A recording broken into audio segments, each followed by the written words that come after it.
नमस्कार, मैं रविश कुमार। क्या यह संभव है कि सिंधु नदी के पानी की एक एक बूंद पाकिस्तान की तरफ ना जाए, भारत रोक दे? क्या आपको भारत सरकार ने ठीक से बताया है और आपने ठीक से समझ लिया है कि जो सरकार पहलगाम में सुरक्षा नहीं दे सकी, जहां हजारों लोग जमा थे, वह सरकार पानी कैसे रोक देगी? एक नहीं, छह नदियों के। हमारे वीडियो को देखने का एक तरीका है, क्रम से चलना पड़ता है और आखिर तक देखना पड़ता है। हर लाइन आपके लिए जरूरी हो जाती है। 2023 का यह वीडियो देखिए। हिमाचल प्रदेश के मंडी में ही ब्यास नदी कुल्लू से आने के बाद मुड़ती है। मॉनसून के समय का यह बहाव कौन बांध लेगा? अगर बांधा जा सकता था तो इस साल बाढ़ से हिमाचल में जो तबाही आई थी, उसे कोई मंत्री अपनी फाइल पर साइन कर रोक देता। ब्यास का पानी हरिके के पास सतलुज में मिलता है और फिर दोनों का पानी सिंधु नदी में है। क्या यह संभव है कि इस पानी को बांध बनाकर आप बांध सकते हैं? 1947 की स्मृतियों से एक किस्सा बताता हूं। यह सब दर्ज है जब लोग पाकिस्तान से भारत की तरफ ब्यास नदी पार कर रहे थे, ऊंटों का सहारा ले रहे थे। लोगों ने बताया था कि ऊंटों की गर्दन तक ब्यास का पानी आ गया था। ब्यास की बाढ़ के कारण लाहौर के पास हजारों लोग डूबकर मर गए। सितंबर 1947 की यह खबर है जो ऑस्ट्रेलिया के अखबार द बैरियर माइनर में छपी थी। इसकी खबर कहती है कि लाहौर की पुरानी गलियों में ढोल बजा बजा कर बताया जा रहा था कि ब्यास में जो बाढ़ आई है वो बारिश से आई है। इसके लिए हिंदुओं और सिखों पर जिम्मेदारी न डाली जाए, क्योंकि उस समय इस तरह की अफवाह फैल गई थी।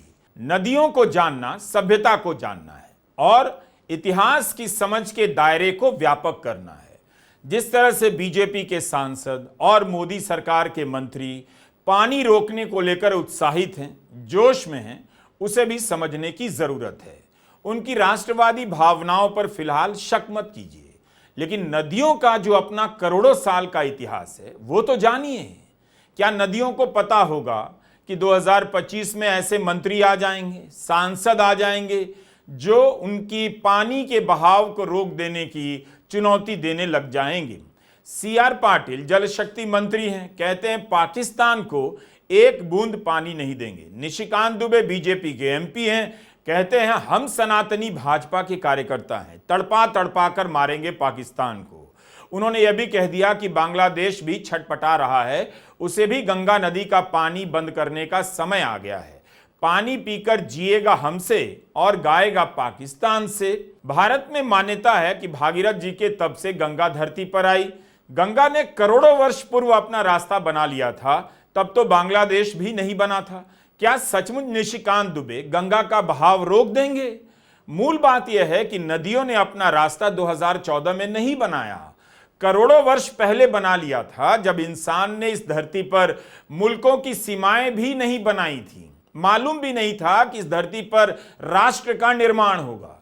करोड़ों साल से नदी जिस रास्ते से गुजर रही है, अगर निशिकांत दुबे और सीआर पाटिल उस रास्ते पर जाकर नदी को रोक देंगे तो यह बहुत बड़ी घटना होने वाली है। अगर इतनी ही क्षमता है तो कोसी नदी का बहाव रोक लेते, जो हर साल बिहार में बाढ़ का दहशत पैदा करती रहती है। सोचिए, अगर निशिकांत दुबे की बात मानकर गंगा का पानी रोक दिया गया तो मॉनसून में क्या होगा? बिहार और बंगाल में बाढ़ की क्या हालत हो जाएगी? ऐसी बाढ़ आएगी कि चुनाव रोक दिया जाएगा और निशिकांत दुबे को राहत के काम में लगना पड़ेगा। यही है सिंधु नदी, जिसके नाम से नाम मिला हिंदू और भारत हिंदुस्तान कहलाया। हमारी सभ्यता सिंधु घाटी सभ्यता भी कहलाई। इस नदी का जल हमारी कल्पनाओं से भले अब दूर है, लेकिन यह नदी हमारी पहचान में हर दिन शामिल है। 4.5 करोड़ साल से यह नदी धरती पर है। सिंधु नदी सिस्टम कहा जाता है। इसमें सिंधु के अलावा रावी, ब्यास, सतलुज, चेनाब और झेलम नदी का पानी है। रावी, ब्यास और सतलुज को पूर्वी नदियां कहते हैं और सिंधु, चेनाब, झेलम को पश्चिमी नदियां कहते हैं। इन नदियों के समूह से आने वाले पानी का 30% हिस्सा भारत को और 70% हिस्सा पाकिस्तान को मिलता है। काबुल नदी का पानी भी इस तंत्र में शामिल है। संधि के अनुच्छेद 3.1 के अनुसार भारत पश्चिमी नदियों के पानी को पाकिस्तान में बहने देने के लिए बाध्य है। इस संधि के तहत भारत को इनका अप्रतिबंधित उपयोग प्राप्त है। भारत अपने घरेलू, खेतिहर और जल विद्युत पैदा करने के मकसद से भी इस्तेमाल करेगा।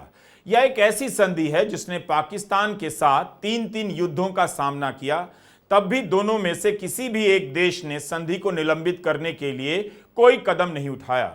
कई आतंकी हमलों और पाकिस्तान के खिलाफ भयंकर गुस्से के बाद भी सिंधु जल संधि कभी रद्द नहीं हुई और स्थगित नहीं। 19 सितंबर 1960 को तत्कालीन प्रधानमंत्री जवाहरलाल नेहरू और पाकिस्तान के तत्कालीन राष्ट्रपति अयूब खान ने कराची में इस पर हस्ताक्षर किए। 9 साल लगे इस संधि की शर्तों पर सहमति बनाने में। इसकी शुरुआत 1948 की उस घटना से होती है जब भारत और पाकिस्तान के बीच 1 साल पुराना स्टैंड स्टिल समझौता एक्सपायर हो गया।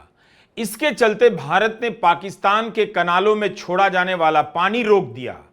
पानी रोकते ही पाकिस्तान के हिस्से की नहरें सूख गईं और फसलें चौपट होने लगीं। उसके बाद एक दूसरा समझौता होता है कि पाकिस्तान किराया देगा तब भारत पानी देगा। 1951 में पाकिस्तान इस फैसले के खिलाफ संयुक्त राष्ट्र चला गया। पाकिस्तान में इस समझौते के खिलाफ खूब प्रदर्शन हुए, तब जाकर 1960 का समझौता होता है भारत और पाकिस्तान के बीच। विश्व बैंक ने जब पैसे की गारंटी दी तब संधि हुई। इसी कारण विवाद की स्थिति में विश्व बैंक मुखिया बन जाता है। उसके पास शिकायतें लेकर दोनों देश पहुंचते हैं और उसकी निगरानी में जांच होती है। लेकिन विश्व बैंक के पीछे कौन है? अमेरिका है। क्या भारत ऐसा चाहेगा कि अमेरिका इस वक्त पंच बने?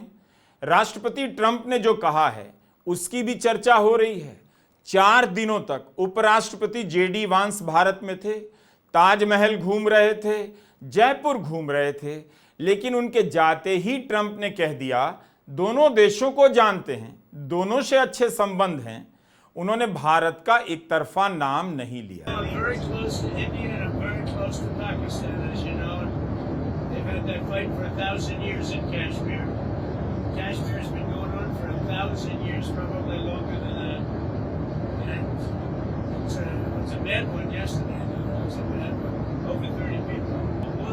Tensions on that border for 1,500 years.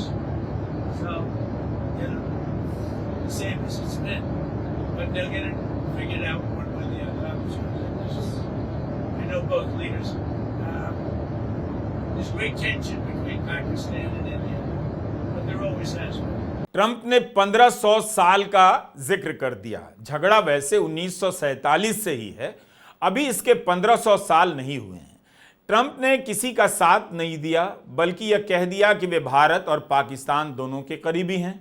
अब निकालते रहिए इसका मतलब कि वे मोदी जी के साथ ज्यादा हैं या पाकिस्तान के साथ। ट्रंप ने उधर की भी बात कर दी और इधर की भी बात कर दी।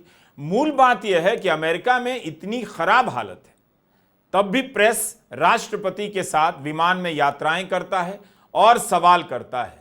खैर, विशेषज्ञों ने एक बात पर बार बार जोर दिया है कि सिंधु संधि रद्द नहीं हुई है, बल्कि स्थगित की जाएगी।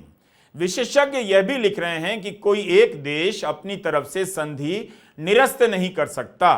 इसका एग्जिट क्लॉज एक तरफा नहीं है। भारत भी ऐसा नहीं कर सकता और पाकिस्तान भी नहीं। अगर भारत नदियों के बहाव को बदलने चलेगा तो क्या चीन को भी बहाना मिल जाएगा कि वह ऐसा करे? यह सवाल भी उठता रहा है। भारत में आने वाली नदियां नेपाल, बांग्लादेश और चीन से भी गुजरती हैं। ऐसे में उन नदियों पर क्या असर पड़ेगा, इसकी भी चर्चा हो रही है। एक तो यह शर्तों और अंतर्राष्ट्रीय नियमों का मामला है, वो अलग है कि भारत ऐसा कर सकता है या नहीं। दूसरा बड़ा मामला यह है कि क्या भारत इतने बड़े बड़े बांध बना सकता है कि 6 नदियों का पानी रोक दे। इस वीडियो में हम इसकी बात भी करने जा रहे हैं। तो क्या आप 6 नदियों का पानी रोक सकते हैं? यह तय कौन करेगा, प्रकृति या मोदी के मंत्री? ऐसा लगता है कि बीजेपी को पानी एक नया हथियार मिल गया है। पानी नहीं देंगे, प्यासा मार देंगे, इस टाइप की बातों से लोगों में जोश आ जाएगा, उसे ऐसा लगता होगा। हाउसिंग सोसाइटी वाले अंकल सब नहाना धोना छोड़कर यह सब होता देखने के लिए टीवी के सामने बैठ जाएंगे। गोदी मीडिया के यूट्यूब चैनलों का थंबनेल देखकर लगता है कि इस देश के लोगों ने भले नदियों को अनंत काल से देखा है, उनके बारे में सुना है, पढ़ा है, लेकिन इस देश के संपादकों, पत्रकारों और एंकरों ने लगता है नदियों के बारे में ना तो कभी सुना है, ना पढ़ा है, ना नदियों को देखा है। उनके थंबनेल पर जो टाइटल हैं उसे देखकर ही समझ आ जाता है, जैसे मोदी का जल प्रहार, भारत ने पानी रोका, आपस में लड़ने लगे पाकिस्तानी, नहीं मिलेगा पाकिस्तान एक भी बूंद पानी, भारत ने रोका पानी। पाकिस्तान में हाहाकार, भारत ने रोका पानी। पाकिस्तान में त्राहिमाम, भारत ने रोक दिया पानी।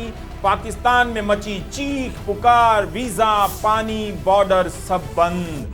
भारत का एक्शन, कांप रहा पाकिस्तान। सिंधु समझौता खत्म होने से कितना रोएगा पाकिस्तान। सिंधु संधि सस्पेंड, बिन पानी तड़पेगा पाक। सिंधु का बॉर्डर पानी बंद, नहीं मिलेगा वीजा। पाकिस्तान की बर्बादी का फैसला हो गया। क्या यह सब इसलिए किया जा रहा है ताकि हिंदी प्रदेशों की आम जनता ऐसी हेडलाइन से जोश में आ जाए? क्या इसलिए सिंधु जल संधि की बात उछाली गई ताकि आम लोग नारों से मतलब रखें, उसी में उलझ जाएं? बाकी जिन्हें समझ में आएगा वो संधि की शर्तों, भौगोलिक बनावट, बांध की लागत, उसकी सुरक्षा वगैरह वगैरह में दिमाग खपाते रहेंगे। सुरक्षा में चूक के सवालों को भूल जाएंगे। सूत्रों के हवाले से सर्वदलीय बैठक के बाद आपको तो यही बताया गया कि होटल वालों ने पुलिस को नहीं बताया कि हजारों सैलानी आ गए हैं। बैसारन को अचानक खोल दिया गया, जो उसका समय नहीं था। आज द हिंदू अखबार में विजेता सिंह की खबर छपी है कि बैसारन तो खुला ही रहता है। खुद जम्मू कश्मीर पुलिस कह रही है कि कभी बंद नहीं होता। इस जवाब से तो यही सवाल उठता है कि क्या सर्वदलीय बैठक में झूठ बोला गया? अपनी जवाबदेही छिपाने के लिए टूर ऑपरेटर पर जिम्मेदारी डाली गई और बाकी अखबारों और चैनलों ने इसकी पुष्टि का प्रयास क्यों नहीं किया? क्या यह पता लगाना इतना मुश्किल था कि बैसारन कब कब खुला रहता है? 26 लोगों की हत्या कैसे हो गई? आपकी सुरक्षा में क्या क्या कमी थी? यह सब बताने के लिए एक प्रेस कॉन्फ्रेंस नहीं हुई, लेकिन स्लोगन से, ट्वीट से और बयानों से माहौल बनाया जा रहा है। पानी रोक देंगे, तड़पाकर मार देंगे। आज ही संसदीय कार्य मंत्री किरण रिजिजू के कार्यालय ने प्रधानमंत्री मोदी का एक पुराना बयान ट्वीट किया है, 2016 का है, तो हम उसी की बात पहले कर लेते हैं। तब उरी में आतंकी हमला हुआ था। उस दौरान प्रधानमंत्री ने कहा था कि रक्त और पानी एक साथ नहीं बह सकते। उस समय ये खबरें खूब छपी कि भारत लेगा कड़ा फैसला, सिंधु नदी का जल रोका जाएगा। तो अब तक कैसे पानी और रक्त एक साथ बह रहा था? 2016 के 3 साल बाद पुलवामा का हमला हुआ, सीआरपीएफ के 40 जवान मारे गए, तब पानी क्यों नहीं रोका गया? उसके बाद 2019 से 21 के बीच 14 कश्मीरी पंडित मारे गए, तब क्यों अपना ही नारा प्रधानमंत्री भूल गए कि पानी और रक्त एक साथ नहीं बह सकते? बीच में न जाने कितनी और आतंकी घटनाएं हुई, लेकिन इस बार किरण रिजिजू क्यों इस बयान की याद दिला रहे हैं? और जब याद दिला रहे हैं तब पूरी बात क्यों नहीं बता रहे? हम आपको याद भी दिलाएंगे, पूरी बात भी बताएंगे। 2016 में एक टास्क फोर्स बना, हाई लेवल का, सीधे पीएमओ के अंडर, प्रधानमंत्री कार्यालय के अंडर। इसके अध्यक्ष बनाए गए प्रधानमंत्री मोदी के तत्कालीन प्रधान सचिव नृपेंद्र मिश्रा। 17 दिसंबर 2016 को भारत सरकार ने सिंधु जल संधि को लेकर एक उच्च स्तरीय टास्क फोर्स का गठन किया है। नृपेंद्र मिश्रा की अध्यक्षता में बनाए गए इस टास्क फोर्स में राष्ट्रीय सुरक्षा सलाहकार अजीत डोभाल, तत्कालीन विदेश सचिव एस जयशंकर जो अब विदेश मंत्री हैं, और वित्त मंत्री से लेकर जल संसाधन मंत्रालय के सचिवों को शामिल किया गया। पंजाब और जम्मू कश्मीर के मुख्य सचिव भी रखे गए।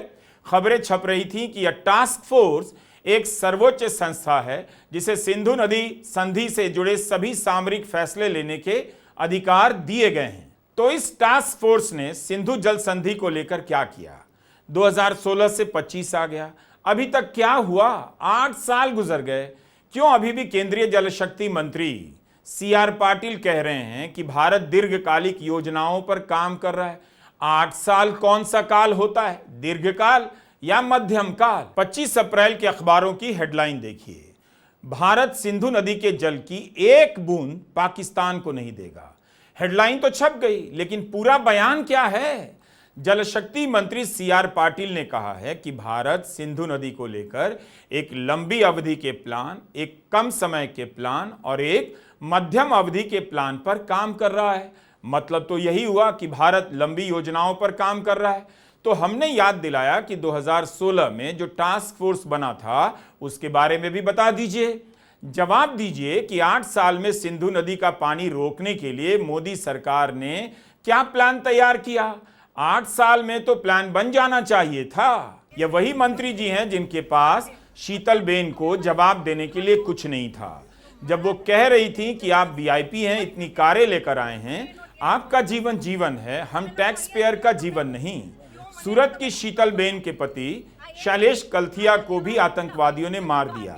शीतलबेन को बताने के लिए इनके पास एक जवाब नहीं कि पहलगाम में सुरक्षा क्यों नहीं थी, सेना क्यों नहीं थी, पुलिस क्यों नहीं थी, क्यों लोगों को नहीं बताया गया वहां मत जाइए क्योंकि हम सुरक्षा नहीं दे सकते। तो आप देख सकते हैं कि मरने वालों के परिजनों के लिए एक जवाब नहीं, लेकिन टीवी चैनल पर मंत्री जी टैंक की तरह गरज रहे हैं कि एक बूंद पानी नहीं देंगे। इस पर काम कर रहा है भारत। पाकिस्तान में भी खूब राजनीति हो रही है। सिंधु नदी को लेकर नारे लग रहे हैं, सिंधु हमारा है।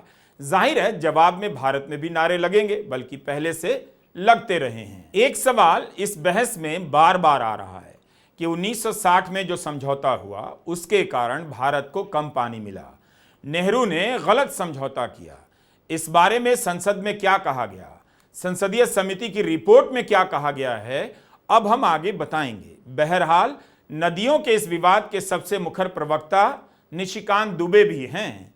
इन्होंने 23 अप्रैल को ट्वीट किया कि सांप को पानी पिलाने वाले समझौते के नायक नेहरू जी, जिन्होंने 1960 में नोबेल पुरस्कार प्राप्त करने के चक्कर में सिंधु, रावी, व्यास, चिनाब, सतलुज का हमारा पानी पिलाकर हिंदुस्तानी का खून बहाया, आज मोदी जी ने दाना पानी बंद कर दिया। बिना पानी के पाकिस्तानी मरेंगे, यह है 56 इंच का सीना, हुक्का पानी, दाना पानी बंद।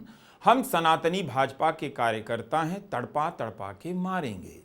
नेहरू का नाम ना आए हो ही नहीं सकता। हमने अभी आपको बताया 1948 में नेहरू ने पाकिस्तान की नहरों के लिए पानी रोक दिया था, नहरें सूख गई थी। क्या भारत पाकिस्तान को ज्यादा पानी देता है, जैसा कि निशिकांत दुबे के ट्वीट से प्रश्न उठता है? और क्या मोदी सरकार के कार्यकाल में यह कम हो गया? अब आते हैं इस पर। 2019 में राज्यसभा के 3 सदस्यों ने जल शक्ति मंत्री से पूछा, सरकार बताए क्या पंजाब के तरन तारन से ज्यादा पानी पाकिस्तान छोड़ा जा रहा है? क्या रावी नदी से भी पहले की तुलना में ज्यादा पानी पाकिस्तान की तरफ छोड़ा गया? पिछले 3 साल में यानी 2016 से 19 के बीच इन दिनों का पानी पाकिस्तान की तरफ बहने से रोकने के लिए आपने स्टोरेज कैपेसिटी में कितना विस्तार किया है? ये 3 सवाल थे। सवाल पूछने वाले एक सांसद विश्वंभर प्रसाद निषाद समाजवादी पार्टी के थे, दूसरे सांसद भी इसी पार्टी के थे, सुखराम सिंह यादव, और छाया वर्मा थी कांग्रेस की।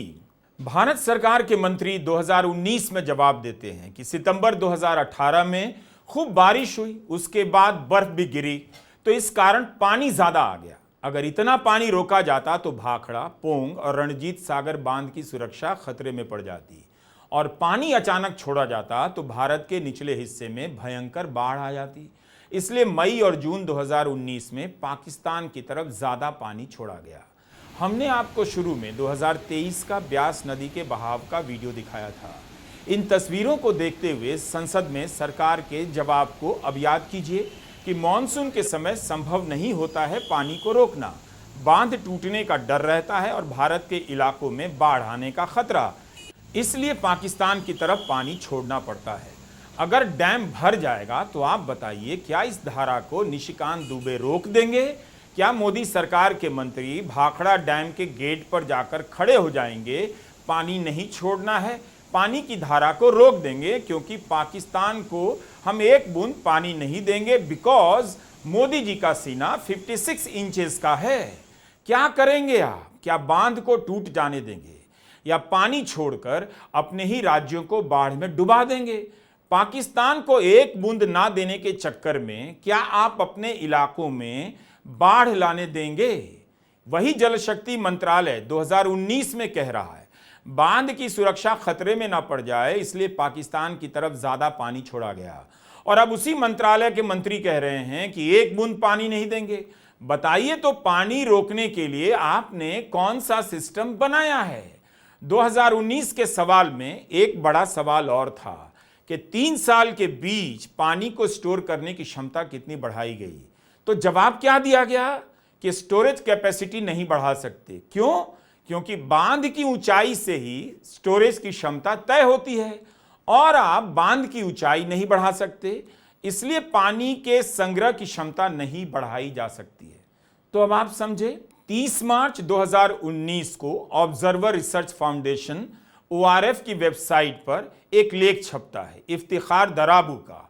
इफ्तिखार सिविल इंजीनियर हैं और हाइड्रो सेक्टर के एक्सपर्ट। दराबू लिखते हैं कि अगर सिंधु, चनाब, झेलम का पानी रोकना पड़ा तो इसका असर कश्मीर पर क्या पड़ेगा और भारत को किस तरह की तैयारी करनी होगी। इसके जवाब में बताते हैं कि इन 3 नदियों में हर साल 117 अरब क्यूबिक मीटर पानी बहता है।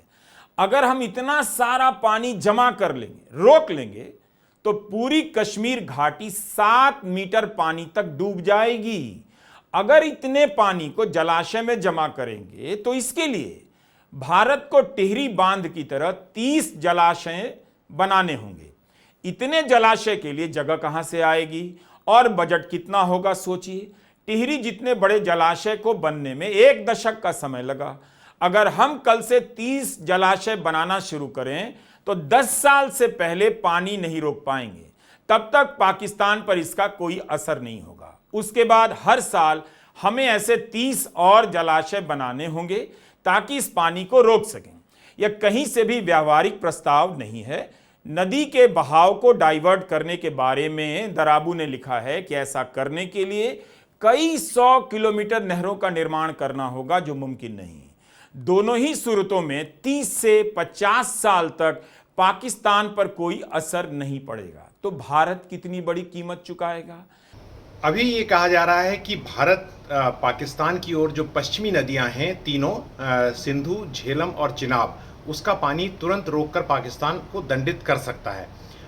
जो ये विचार है इसको बिल्कुल इम्पॉसिबल नहीं है, लेकिन इसको लागू करने के लिए काफ़ी सारा वक्त चाहिए। इसको आप इस तरह से समझ सकते हैं कि जो सिंधु जल समझौता हुआ है उसमें भारत के हिस्से की जो 3 नदियां हैं उनमें 33 मिलियन एकड़ फुट पानी एनुअल फ्लो है उसका, और पाकिस्तान के हिस्से में जो 3 नदियां जाती हैं जिनमें भारत का भी सीमित अधिकार है, उसका एनुअल फ्लो इस 33 मिलियन एकड़ फुट का ऑलमोस्ट 4 गुना है, जो 135 मिलियन एकड़ फुट के आसपास बैठता है। तो मोटी बात है कि जितना भारत के हिस्से का पानी है, भारत की नदियों में पानी है, उससे 4 गुना पानी जो है इन 3 नदियों में है जो पाकिस्तान को बह रही हैं। अब सवाल यह है कि जब भारत अपने हिस्से की जो नदियां हैं उनका 90% पानी यूज कर पा रहा है और उसमें से भी कुछ पानी पाकिस्तान को बह जाता है, जिसको रोकने के लिए और प्रयोग करने के लिए भारत जाहिर तौर पर कोशिशें कर रहा है, नए डैम बना रहा है। तो इतने बड़े स्तर पर जो पाकिस्तान को जो पानी जा रहा है उसको एकाएक कैसे रोका जा सकता है?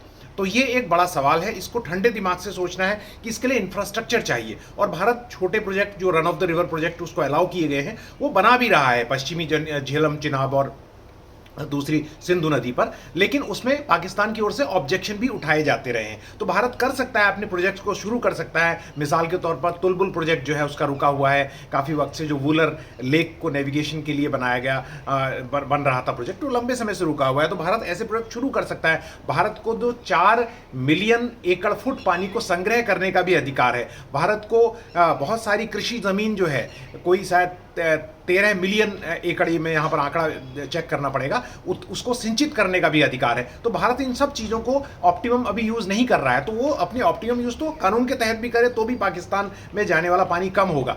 लेकिन अगर भारत पूरी तरह से तय कर ले कि उसे रोकना है पानी, तो उसके लिए उसे बहुत सारा इंफ्रास्ट्रक्चर खड़ा करना होगा। और ये एक हवाई किला बनाना है कि रातों रात पाकिस्तान सूख के परेशान हो जाएगा, उसके लिए वक्त लगेगा और इंफ्रास्ट्रक्चर खड़ा करना पड़ेगा। उसके लिए टेक्नोलॉजी चाहिए, उसके लिए साइंस चाहिए जो है उपलब्ध, इंजीनियर चाहिए और बहुत सारा पैसा चाहिए। तो इन चीज़ों का ख्याल रखना बहुत ज़रूरी है। क्या आपको मंत्री यह सब बता रहे हैं, मीडिया यह सब बता रहा है, या पानी रोक देंगे के नाम पर भीड़ को हाँका जा रहा है? नदी का पानी रोक रहे हैं, एक नहीं 6 नदियों का पानी रोकने की बात है। बाल्टी में पानी भर लेने से नदी का पानी नहीं रुकता। एक लोटा जल निकालने से नदी नहीं सूख जाती। अगर फिर भी बीजेपी जोश में आ गई है, मोदी सरकार ऐसा कर सकती है, तो आपको वाकई देखना चाहिए भारत कैसे एक एक बूंद पानी रोक देता है। अगर ऐसा हो गया तो करोड़ों वर्ष में होने वाली यह अकेली और पहली घटना होगी। क्या आप कुछ और सच्चाई का सामना करने की स्थिति में हैं? थक तो नहीं गए? मुझे लगता है कि आप सुन सकते हैं। कमेंट में आकर कई लोग गाली देते हैं, मुझे पता है। वीडियो भी ठीक से नहीं देखते ऐसे लोग, और अनाप शनाप लिख जाते हैं। वीडियो पूरा देखिएगा और तब बताइए कि नदी का बहाव कैसे रोका जाएगा। तब तक हम बताते हैं कि संसद की रिपोर्ट में क्या कहा गया इसके बारे में। 5 अगस्त 2021 को जल संसाधन मंत्रालय पर संसदीय कमेटी की एक रिपोर्ट पेश होती है। बीजेपी के ही तत्कालीन सांसद संजय जायसवाल इसके चेयरमैन थे। इस रिपोर्ट में भी सिंधु सिस्टम के तहत 3 नदियों के पानी के इस्तेमाल को लेकर सवाल उठा, सिंधु, झेलम और चिनाब। संसदीय समिति को अधिकारी बताते हैं कि पठानकोट में रावी नदी पर रणजीत सागर बांध है, ब्यास नदी पर पोंग बांध है, सतलज नदी पर भाखड़ा नांगल बांध है। अधिकारी बताते हैं कि ब्यास सतलुज लिंक योजना के जरिए ब्यास नदी का पानी सतलुज में छोड़ा जाता है और रावी का पानी ब्यास में छोड़ा जाता है। कितना जटिल सिस्टम है। तो इनके जरिए सिंधु जल सिस्टम का पानी भारत इस्तेमाल करता है। बारिश और बाढ़ के समय जब पानी भर जाता है तब पाकिस्तान की तरफ छोड़ना ही पड़ता है। संसदीय समिति के सामने एक अधिकारी ने जो कहा उसे ध्यान से सुनिए, जो हम पढ़ रहे हैं। कहते हैं कि लोगों को लगता है कि 1960 की संधि के अनुसार भारत को कम पानी मिला, ज्यादा पानी पाकिस्तान चला गया।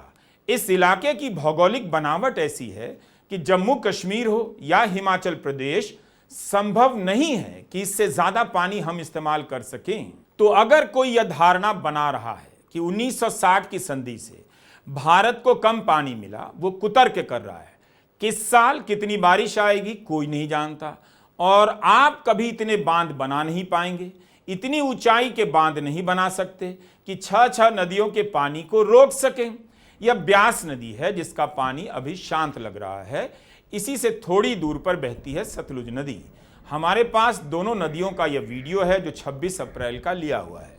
इस वक्त गर्मी के कारण दोनों का पानी शांत है, लेकिन मॉनसून में इनकी धाराएं बेलगाम हो जाती हैं। हिमाचल प्रदेश में जब बाढ़ आई तो इसी शांत ब्यास ने कितनी तबाही मचाई। इनके पानी को पंजाब, हरियाणा, राजस्थान के इलाकों में पहुंचाने के लिए कनाल के कई अलग अलग सिस्टम बनाए गए। बताया जाता है कि ज्यादातर नहरें अब पुरानी हो गई हैं और तेज बहाव के साथ पानी को संभालने में थोड़ी कमजोर है। अगर मॉनसून में या बाढ़ की स्थिति में इस हद तक पानी रोकना है कि पाकिस्तान एक एक बूंद के लिए तरस जाए, तो इन नहरों को मजबूत होना होगा, क्योंकि पानी को इनमें डाइवर्ट करना पड़ेगा। मगर इनका रखरखाव अभी ऐसा नहीं है कि ज्यादा पानी ढो सकें।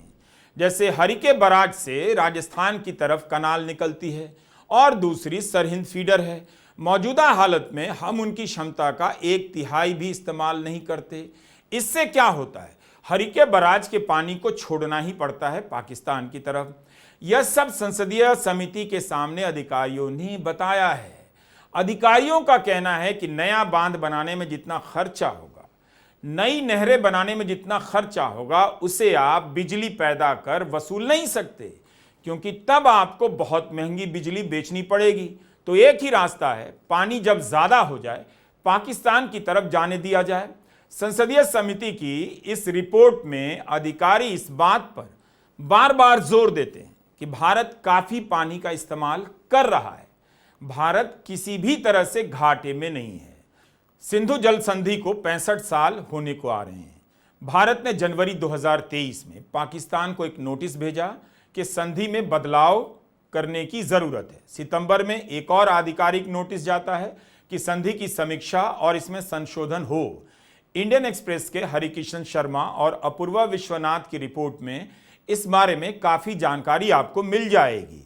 विशेषज्ञों के अनुसार रिव्यू शब्द का मतलब है भारत संधि को रद्द कर फिर से बातचीत करना चाहता है। भारत की ओर से कहा गया कि परिस्थितियों में हुए मूलभूत और अप्रत्याशित बदलावों के कारण इस संधि का फिर से मूल्यांकन किया जाए, क्योंकि इस दौरान आबादी बहुत बदल गई, ऊर्जा की जरूरतें बदल गईं और सीमा पार से आतंकवाद भी एक कारण है। पाकिस्तान ने भी भारत की तरफ बन रहे डैम की डिजाइन को लेकर सवाल उठाए हैं। झेलम की सहायक नदी किशनगंगा पर किशनगंगा हाइड्रो इलेक्ट्रिक प्रोजेक्ट और चिनाब पर रैटल हाइड्रो इलेक्ट्रिक प्रोजेक्ट परियोजना सिंधु जल संधि का उल्लंघन हो रहा है, यह सब पाकिस्तान का आरोप है। लेकिन भारत का कहना है कि ये पनबिजली पैदा करने की परियोजनाएं हैं, इसके लिए नदी का प्रवाह बाधित नहीं किया जा रहा। तो पानी कैसे रोकेंगे, उसकी क्या व्यवस्था है? अगर है तो प्रेस कॉन्फ्रेंस कर बता दीजिए। भारत में 26 लोगों की हत्या हो गई, गृह मंत्री से लेकर प्रधानमंत्री तक ने प्रेस कॉन्फ्रेंस नहीं की, बल्कि नेता प्रतिपक्ष राहुल गांधी कश्मीर चले गए, प्रधानमंत्री मोदी कश्मीर भी नहीं गए और सर्वदलीय बैठक में भी नहीं आए। पुलवामा हुआ तो प्रधानमंत्री व्यस्त थे, शूटिंग करा रहे थे कॉर्बेट नेशनल पार्क में, कई घंटों तक गायब थे। पहलगाम हुआ तो प्रधानमंत्री पहलगाम नहीं गए, बिहार गए, और बिहार में भी नीतीश कुमार और प्रधानमंत्री हंसी ठिठोली कर रहे हैं, गप लगा रहे हैं, कोई चेहरे पर मलाल नहीं। अरे साहब, अपने देश के नागरिक मारे गए हैं, कम से कम चेहरे का तो एक्सप्रेशन ठीक कीजिए। मन में आपके क्या है हम नहीं जानते। पाकिस्तान क्या चाहता था, क्या हासिल करना चाहता था इस हमले से? पाकिस्तान चाहता था कि कश्मीरियों की रोजी रोटी पर हमला हो। पाकिस्तान चाहता था कि देश में, भारत में हिंदू मुस्लिम के भाईचारे पर हमला हो। और संघ समर्थित लोगों ने क्या किया इस हमले के बाद? संघ समर्थित संगठनों ने जाकर उत्तराखंड में, हिमाचल में, चंडीगढ़ में, देश के अनेक कोनों में कश्मीरी छात्रों को धमकियां दी। देश में ट्विटर पे, सोशल मीडिया पर, सड़कों पर माहौल बना रहे हैं मुसलमानों के खिलाफ, इस देश के मुसलमानों के खिलाफ। जो पाकिस्तान चाहता है वही संघ करता है। ऐसा क्यों? भारत नदियों का पानी रोकने जा रहा है, काफी हंगामा है। एक बूंद पानी पाकिस्तान की तरफ नहीं जाने देगा, इसकी चर्चा है। यह सब करना और कहना बहुत आसान है। तो क्या यही एक काम सबसे मुश्किल काम बच जाता है कि आतंकवादियों ने 26 लोगों की हत्या कर दी? सुरक्षा में चूक कैसे हो गई और आप क्या कर रहे थे, इसका जवाब देने के लिए क्या एक प्रेस कॉन्फ्रेंस नहीं कर सकते? उम्मीद है आपने हमारा इस मसले पर तीनों वीडियो ध्यान से देखा होगा। बार बार देखिए और समझिए कि आपके साथ क्या हो रहा है, क्या बताया जा रहा है और क्या नहीं बताया जा रहा है। नमस्कार, मैं रवीश कुमार।